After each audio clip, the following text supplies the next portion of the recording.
निंदा का परिणाम क्या होता है?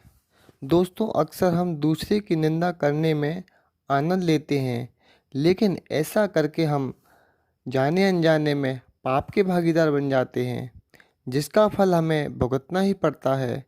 दूसरों की निंदा करने का परिणाम क्या होता है, ये हम इस कहानी के माध्यम से जानेंगे।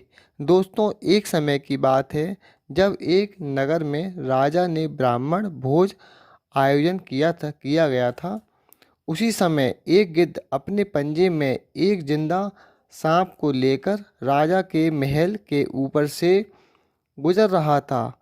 अब पंजों से छुटकारा पाने के लिए सांप को फुफकार भरी और सांप के मुंह से जहर निकला और कुछ बूंदें खाने में गिर पड़ी और किसी को इस बात का पता भी नहीं चला। अब ये जहरीला खाना खाकर ब्राह्मणों की मृत्यु हो गई। जब राजा को ब्राह्मणों की मृत्यु का पता चला तो ब्राह्मण हत्या होने से राजा को बहुत ही दुख हुआ, जबकि राजा का कोई दोष नहीं था। अब धर्मराज के लिए भी निर्णय करना मुश्किल हो गया था कि इस का कर्म का भागीदार कौन है।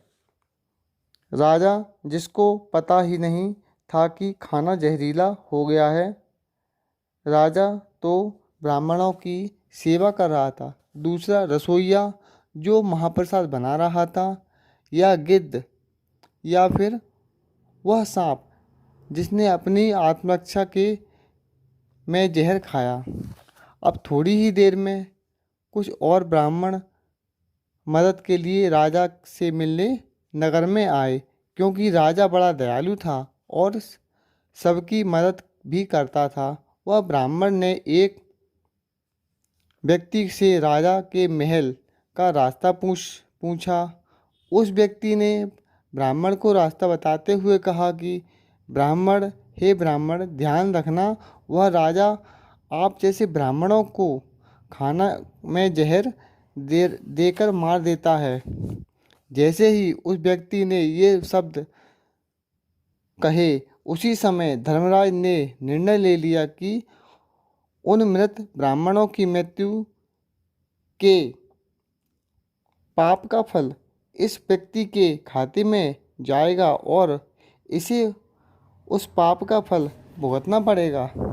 दोस्तों, अब आपके मन में ये प्रश्न होगा कि ब्राह्मण की हत्या में उस व्यक्ति की कोई भूमिका नहीं थी, फिर भी उसे पाप का फल भुगतना होगा।